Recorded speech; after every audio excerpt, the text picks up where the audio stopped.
지금 하버드에서는 한국어 수업을 듣기 위해서 새벽부터 줄을 길게 서고 있다고 합니다. 세계 공용어가 영어인 거는 다 아시죠? 하지만 이젠 달라질 것 같습니다. 한때는 경제대국의 일본, 중국, 일본어, 중국어는 필수였던 시기가 있었는데요. 지금은 아니라고 합니다. 600년 전 세종대왕께서 만드신 한글이 미국 명문대 출신 엘리트 기자조차 무릎을 꿇게 했다고 합니다.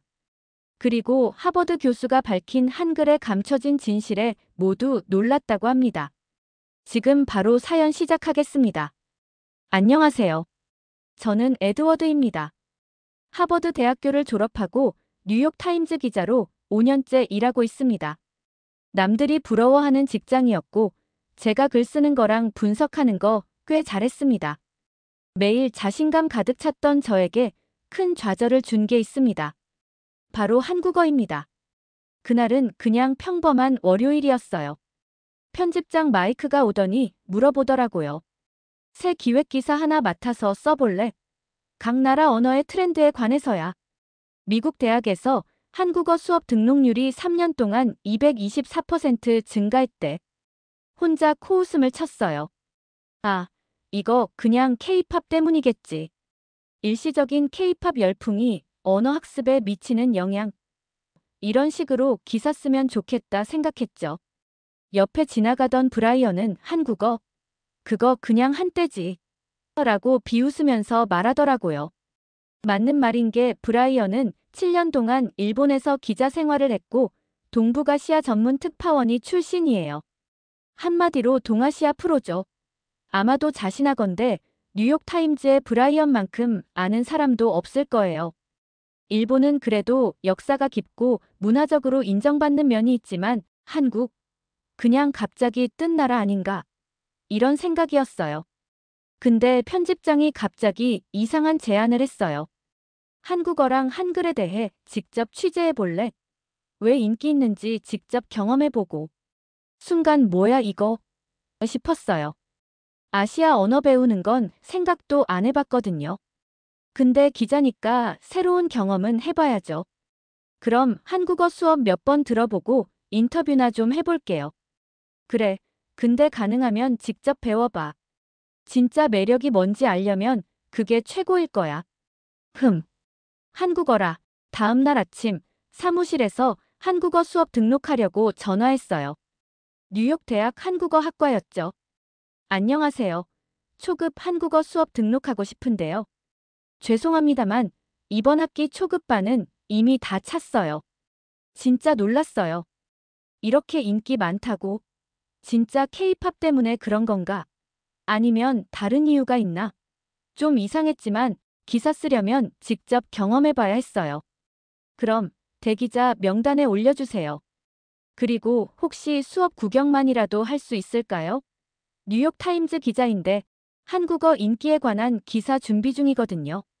그럼 내일 오후 이시한 교수님 수업 추천해 드릴게요. 교수님께 미리 말씀드릴게요. 이거 생각보다 더 큰 현상인가?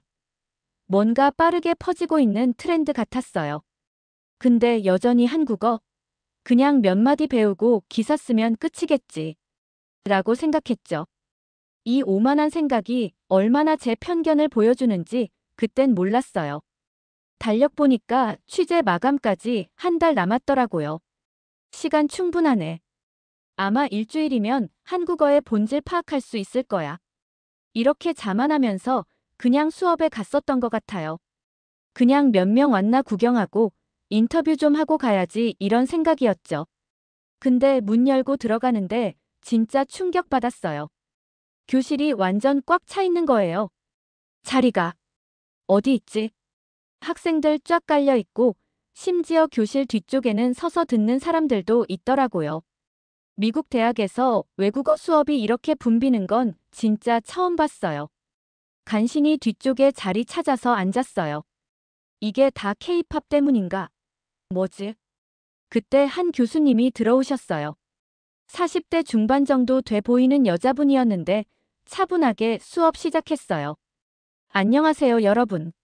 오늘은 한글의 창제 원리에 대해 알아보겠습니다. 창제 원리. 그냥 글자 아닌가 속으로 생각했죠. 한 교수님이 프로젝터로 한글 자음 기억, 니은, 미음, 시옷 이런 거 보여주시면서 설명하기 시작했어요. 한글의 자음은 사람의 발음 기관을 본떠서 만들었습니다. 기역은 혀가 목구멍을 막는 모양, 니은은 혀가 윗잇몸에 닿는 모양. 이게 뭐지? 갑자기 관심이 생겼어요. 그냥 누가 임의로 만든 글자가 아니라 과학적 원리가 있다고.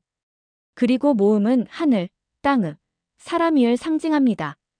이 세 가지 기본 요소를 조합해서 모든 모음을 만들어냈죠. 이건 제가 알던 문자 시스템과는 완전히 달랐거든요. 알파벳이나 일본어, 중국어 한자는 이런 체계적인 원리로 만들어진 게 아니니까요. 와, 이런 문자 체계는 처음 봐요. 맞아요. 배우기 쉬운데도 이렇게 체계적이라니 놀라워요. 제 옆자리 학생은 생물학 전공인데 한글의 과학적 원리에 완전 매료됐다고 하더라고요. 다른 학생은 컴퓨터 공학 전공인데 한글이 디지털 시스템에 최적화되어 있다면서 흥분하고 있었어요. 이게 왜 이렇게 인기 있지? 단순한 K-팝 팬들이 아닌데. 수업이 끝나고 바로 브라이언에게 전화했어요. 야, 브라이언. 나 지금 한국어 수업 듣고 왔는데 생각보다 이상하게 인기 많더라. 너네 일본어 수업도 그래? 무슨 소리야? 우리 일본어 전공은 전통이 있지. 근데 한국어? 그냥 잠깐 뜨는 거라니까. 우리 수업 한번 와볼래? 얼마나 진지한지 보여줄게. 다음 날 브라이언 따라서 일본어 수업도 가봤어요. 역시 일본어 수업도 꽤 많은 학생들이 있었어요. 근데 분위기가 달랐어요. 학생들 표정이 뭔가 고통스러워 보였달까? 오늘은 한자 50개를 더 배우겠습니다. 모두 다 외워야 합니다. 교수님이 칠판에 한자를 빼곡히 적으시는데 학생들이 한숨을 쉬는 게 보였어요. 옆자리 학생한테 살짝 물어봤어요. 일본어 배우기 어때요? 미쳐버리겠어요. 한자가 너무 많아서. 3년째 배우는데 아직도 신문 못 읽어요. 브라이언은 뿌듯한 표정으로 저한테 속삭였어요. 봐, 이게 진짜 깊이 있는 언어야. 쉽게 배울 수 있는 게 아니라고. 근데 저는 의문이 들었어요. 언어가 어려운 게 왜 좋은 거지? 의사소통 도구인데. 그날 저녁 집에 돌아와서 고민했어요. 이 기사 어떻게 써야 하지? 처음에는 K-팝 열풍으로 인한 일시적 현상이라고 쓰려고 했는데 뭔가 더 깊은 이야기가 있는 것 같았어요. 다음 날 한 교수님께 직접 인터뷰를 요청했어요. 교수님, 제가 뉴욕타임즈 기자인데요. 한국어 인기에 관한 기사를 쓰고 있어요. 조금 이야기 나눌 수 있을까요? 물론이죠. 제 연구실로 오세요. 한 교수님 연구실 문을 열었는데 깜짝 놀랐어요. 벽면 전체가 한글 관련 책과 논문으로 가득했거든요. 혹시 개인 과외 같은 거 가능할까요? 한 교수님이 놀란 표정으로 저를 쳐다봤어요. 정말요? 기사 때문인가요? 아니면 진짜 관심이 생긴 건가요? 솔직히 저도 잘 몰랐어요. 처음엔 그냥 기사 때문이었는데 갑자기 한국어가 궁금해지기 시작한 거예요. 둘 다인 것 같아요. 이렇게 많은 사람들이 열광하는 데는 분명 이유가 있을 테니까요. 한 교수님이 미소 지으며 말씀하셨어요. 좋아요. 그럼 내일부터 시작해볼까요? 하지만 경고할게요. 다음 날부터 한 교수님이랑 개인 과외를 시작했어요. 처음엔 기사 쓰려면 직접 경험해봐야지 이런 생각이었는데 막상 앉아서 한글 배우려니 짜증이 났어요. 이게 뭐야? 왜 이렇게 어려워? 첫날은 정말 괴로웠어요. 미국 사람한테 한국어 어순이 진짜 미치게 만들더라고요. 영어는 주어 마이너스 동사 마이너스 목적어 순인데 한국어는 주어 마이너스 목적어 마이너스 동사잖아요. 동사가 맨 뒤에 오는 게 너무 불편했어요. 게다가 존댓말, 반말 개념도 이해가 안 됐고요. 한 교수님이 웃으면서 말했어요. 에드워드 씨, 그건 관점의 문제예요. 한국 사람들은 영어가 더 불편하대요. 근데 한글 자체를 배우기 시작하면서 뭔가 달라졌어요. 한 교수님이 한글의 구조를 설명해 주셨거든요. 기역은 혀가 목구멍을 막는 모양, 니은은 혀가 윗잇몸에 닿는 모양이에요. 발음기관을 본떠서 만든 거죠. 갑자기 깨달음이 왔어요. 이게 얼마나 혁신적인 아이디어인지. 잠깐만요. 이거 진짜 누가 디자인한 거예요? 천재 아닌가요? 세종대왕이라는 조선의 임금님이 학자들과 함께 만드셨어요. 1443년에요. 1443년이요? 15세기에. 말이 돼요? 진짜 충격이었어요.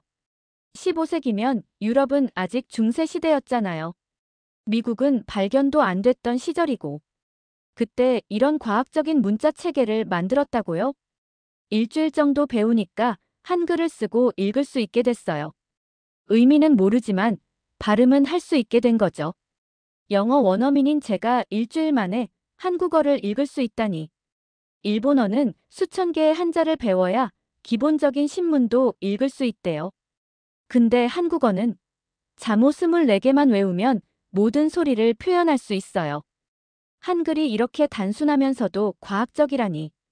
어느 날 브라이언에게서 전화가 왔어요. 야, 기사 어떻게 돼가? 아직도 한국어 수업 듣고 있어? 응, 생각보다 좀 복잡해서 더 조사 중이야. 설마 넌 한국어에 빠진 건 아니지? 너 원래 아시아 문화 별로 안 좋아했잖아. 브라이언의 말이 거슬렸어요. 맞는 말인데도. 특히 한국. 그냥 K-팝이나 하는 나라로만 생각했었는데. 과외 3주차쯤 한 교수님이 물어보셨어요.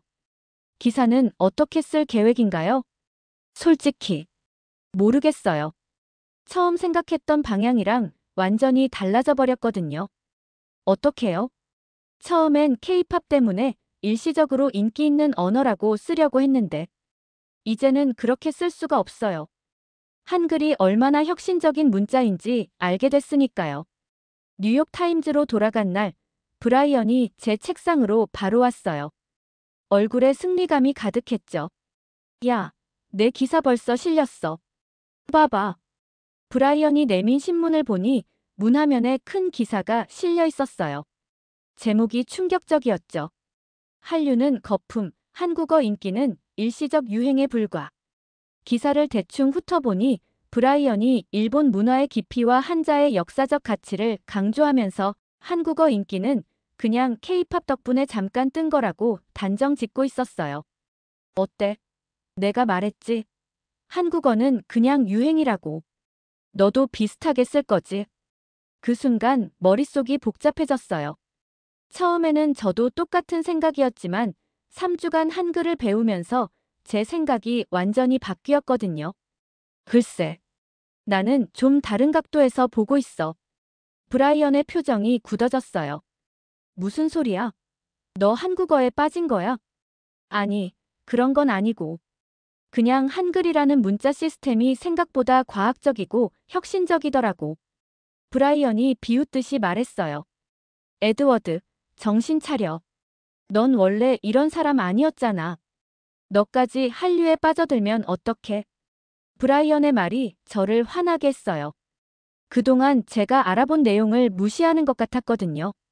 근데 또 한편으로는 저도 전에는 똑같은 생각이었다는 게 떠올라서 뭐라고 할 수가 없었어요. 그날 오후, 편집장 마이크가 저를 불렀어요. 에드워드, 한국어 기사 어떻게 돼가? 브라이언은 벌써 냈더라. 너도 빨리 마무리해. 사실, 제 생각이 좀 바뀌었어요. 어떻게? 처음에는 한국어가 그냥 K-팝 때문에 뜬다고 생각했는데 조사해보니까 한글이라는 문자 자체가 가진 혁신성이 있더라고요. 1443년에 만들어졌는데도 디지털 시대에 최적화된 문자 시스템이에요. 마이크의 눈이 반짝였어요. 오, 그거 흥미로운데? 그럼 원래 생각했던 방향이랑 다른 기사를 쓰고 싶은 거야? 네. 근데 브라이언이랑 입장이 완전히 달라져서요. 마이크가 웃으면서 말했어요. 언론사에서 다양한 시각의 기사가 나오는 건 오히려 좋은 거야. 내가 진심으로 그렇게 생각한다면 그렇게 써. 마음이 가벼워졌지만 여전히 확신이 없었어요. 제가 정말 객관적으로 본 건지 아니면 한국어에 너무 빠져서 판단력이 흐려진 건지 헷갈렸거든요. 그래서 기사를 쓰기 전에 한국어를 배우는 다양한 사람들을 인터뷰해 보기로 했어요. 그들의 진짜 동기가 뭔지 알고 싶었거든요. 첫 번째로 만난 건 컴퓨터 공학과 대학생 마이클이었어요. 한국어 배우는 이유요? 삼성이나 LG 같은 한국 기업에 취업하고 싶어서요. 인공지능 분야에서 한국 기업들이 빠르게 성장하고 있거든요. 다음은 50대 간호사 제니퍼였어요. 처음엔 한국 드라마 때문에 시작했어요. 근데 배울수록 매력적이더라고요. 한글이 배우기 쉽고 한국 문화가 정감 있어서 좋아요. 세 번째는 언어학 박사과정 학생 데이비드였죠. 한글은 세계에서 가장 과학적인 문자예요. 문자학적으로 완벽에 가까운 시스템이에요. 그 철학과 구조에 감동해서 연구하게 됐죠. 마지막으로 실리콘밸리 개발자 수잔을 만났어요. 한국 IT 기업들과 협업할 일이 많아서 시작했는데 한글이 디지털 처리에 최적화돼 있더라고요. 특히 AI 언어 모델 개발에서 한글의 구조적 특성이 큰 장점이 돼요. 인터뷰를 마치고 사무실로 돌아오는 길에 생각했어요. 다들 저마다 다른 이유가 있네. 그날 밤 집에서 기사 초안을 써보기 시작했어요. 브라이언의 기사와는 완전히 다른 방향이었죠. 한국어는 단순한 유행이 아니다. 마이너스 디지털 시대에 주목받는 과학적 문자 시스템. 첫 문단을 쓰다가 멈췄어요. 이 기사가 나가면 브라이언이랑 완전히 반대 입장이 되는 거잖아요. 동료 기자의 의견을 정면으로 반박하는 건데 괜찮을까? 하지만 곧 결심했어요. 내가 직접 경험하고 조사한 걸 바탕으로 써야 해. 다음 날 아침, 브라이언이 제자리로 왔어요. 야, 기사 어떻게 돼가? 내일이 마감이잖아. 거의 다 썼어. 내 기사랑 비슷한 방향이지? 잠시 망설이다가 솔직하게 말했어요. 아니, 완전히 달라. 나는 한글의 과학성과 혁신성에 대해 쓰고 있어. 브라이언의 표정이 싸늘해졌어요. 뭐? 넌 한국 편 드는 거야? 배신자네.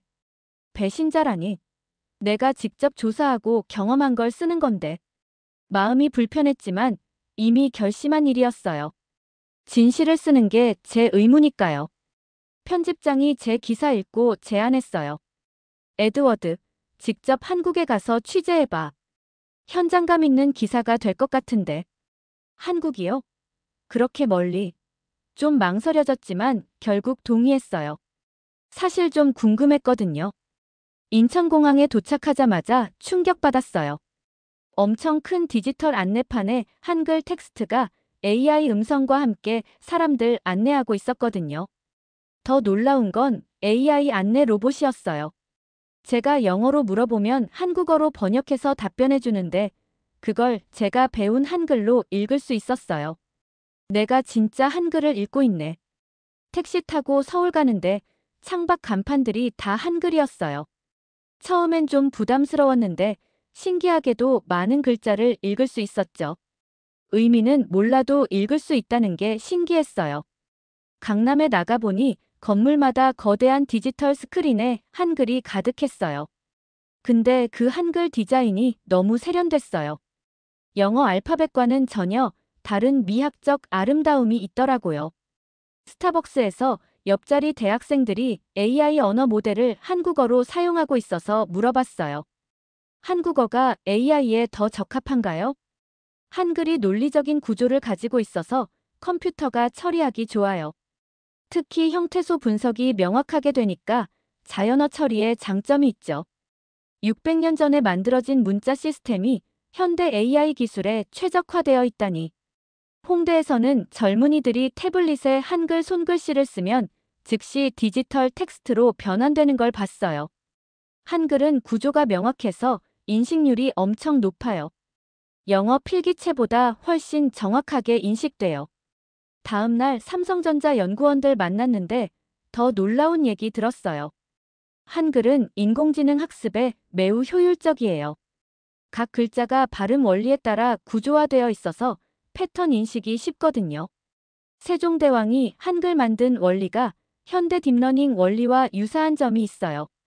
기본 요소들을 조합해서 복잡한 패턴을 만들어내는 방식이죠. 호텔에 돌아와 지금까지 본 것들 정리하면서 생각했어요. 처음에 K-팝 때문에 일시적으로 뜬 언어라고 생각했던 게 얼마나 좁은 시각이었는지 깨달았죠. 한글은 단순한 문화 현상이 아니라 디지털 시대에 최적화된 커뮤니케이션 도구였어요. 게다가 한국 사람들은 이 도구로 엄청난 속도로 디지털 혁신을 이루고 있었고요. 어쩌면 한국어가 미래의 언어일지도 모르겠네. 다음 날 경복궁으로 향했어요. 앞에서 가이드가 한글 창제 이야기를 들려주고 있었어요. 당시 한자는 너무 어려워서 일반 백성들은 글을 읽고 쓸 수 없었어요. 세종대왕은 백성을 가르치는 바른 소리란 뜻의 훈민정음을 만드셨죠. 갑자기 가슴이 먹먹해졌어요. 그 시대 임금님이 백성들을 위해 문자를 만들었다고요? 서양 역사에선 상상도 못할 일이었어요. 그 당시 다른 나라들은 어땠나요? 일본이나 중국은 왜 이런 문자를 안 만들었죠? 한자는 당시 권력의 상징이었어요. 어려운 한자를 아는 것 자체가 특권이었죠. 세종대왕은 그 특권을 모든 백성에게 나눠주고 싶으셨던 거예요. 국립고궁박물관에서 훈민정음 해례본 복제본을 봤는데 정말 감동이었어요. 이 부분이 발음 기관을 설명한 거예요. 입술, 혀, 목구멍의 모양을 본떠서 자음을 만들었다는 설명이죠. 15세기에 이런 언어학적 분석을 했다고요? 서양에선 그때 언어학이란 학문 자체가 없었는데. 오후엔 한글 디자인 전시회도 갔어요. 현대 디자이너들이 한글의 미학적 아름다움을 어떻게 활용하는지 보여주는 전시였죠. 한글은 구조적으로 완벽한 균형을 가지고 있어요. 글자가 사각형 안에 들어가면서도 다양한 변형이 가능하죠. 디자이너들에게는 꿈의 문자예요. 저녁엔 한국어 학원에 들러봤어요. 미국인 학생에게 물어봤죠. 한국어 배우기 어때요? 처음엔 어순이 달라서 헷갈렸어요. 근데 한글 자체는 배우기 너무 쉬웠어요. 일주일 만에 읽을 수 있게 됐거든요. 중국어나 일본어 같았으면 포기했을 거예요. 학원장님께 물어봤어요. 요즘 한국어 배우는 외국인들이 많아진 이유가 뭐라고 생각하세요? 물론 K-팝이나 한류가 관심을 끄는 계기가 됐지만 그것만으론 사람들이 언어까지 배우지 않아요. 한글의 과학성과 한국의 디지털 경쟁력이 큰 이유죠. 미래를 내다보는 사람들이 한국어를 배우는 거예요. 뉴욕으로 돌아오자마자 편집실로 직행했어요. 주말인데도 마감이 얼마 안 남아서 빨리 기사 작업 시작해야 했거든요. 사무실은 거의 비어 있었지만 마이크 편집장이 있어서 다행이었어요. 노트북 펴고 기사 제목을 보여줬어요. 한국어는 단순한 유행이 아니다. 마이너스 디지털 시대의 언어 혁명.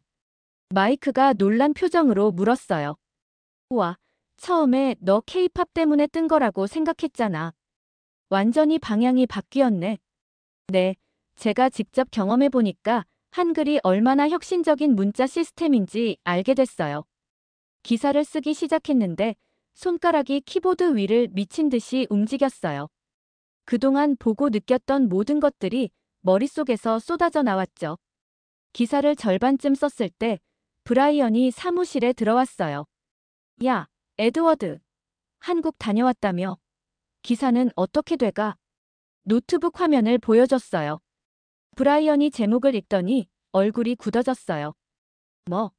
한국어는 단순한 유행이 아니다. 내 기사랑 정반대인데? 맞아, 브라이언. 근데 내가 직접 경험해보니까 생각이 완전히 바뀌었어. 브라이언이 화를 내기 시작했어요. 뭐?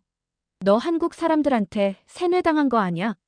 일본어가 얼마나 깊이 있는 언어인데. 브라이언, 이건 경쟁이 아니야. 난 그냥 내가 경험하고 조사한 사실을 쓰는 거야. 브라이언은 거의 소리를 질렀어요. 배신자야. 갑자기 한국 문화의 옹호자가 됐네. 그의 말이 가슴에 콕 박혔어요. 맞는 말이었거든요. 맞아. 전에는 내가 편견이 있었어. 그래서 더 이 기사를 써야 해. 나 같은 사람들에게 한글의 진짜 가치를 알려주기 위해서. 다음 날 아침, 기사가 신문 일면에 실렸어요. 온라인 버전도 올라갔는데 댓글이 폭발적으로 달리기 시작했어요. 와, 한글이 이렇게 과학적인 문자인 줄 몰랐어요. 저도 한국어 배워볼까 생각 중이었는데 이 기사 보고 결심했어요. 편집장실로 불려갔는데 마이크는 오히려 기뻐 보였어요. 에드워드, 내 기사가 대박이야. 온라인 조회수가 브라이언 기사의 10배야. 이렇게 제 기사는 큰 반향을 일으켰고 저는 뜻하지 않게 한글 전문가로 불리기 시작했어요. 처음에는 한국어를 무시하려고 했던 기자가 오히려 한국어의 우수성을 알리는 사람이 된 거죠. 기사가 나간 지 한 달 정도 지났을 때 중요한 결정을 내렸어요. 한국어를 제대로 배우기로 한 거죠. 단순히 기사 때문이 아니라 진짜 제가 관심이 생겨서요. 집에서 책상에 앉아 한국어 교재를 펼쳐놓고 있었는데 전화가 왔어요. 편집장 마이크였죠. 에드워드, 내 한국어 기사 반응이 엄청나서 시리즈로 확대하자는 의견이 나왔어. 그리고 유튜브에서 한국어 관련 영상 몇 개 만들어 볼래? 심장이 쿵 내려앉았어요. 카메라 앞에 서는 건 별로 안 좋아하는 일이었거든요. 근데 왠지 해야 할 것 같은 느낌이 들었어요. 해볼게요. 다음 날, 브라이언이 제 책상으로 다가왔어요. 한 달 동안 거의 말을 안 했었는데 이제 와서 사과를 하더라고요. 내가 좀 과민하게 반응했던 것 같아. 미안해. 아니야, 괜찮아. 나도 처음엔 한국어에 대해 편견이 있었으니까. 사실, 내 기사 보고 나도 좀 한글에 관심이 생겼어. 정말 그렇게 배우기 쉬운 문자야? 응, 진짜 일주일 만에 읽을 수 있게 돼. 내가 가르쳐 줄까? 첫 번째 유튜브 영상을 찍는 날, 정말 긴장됐어요.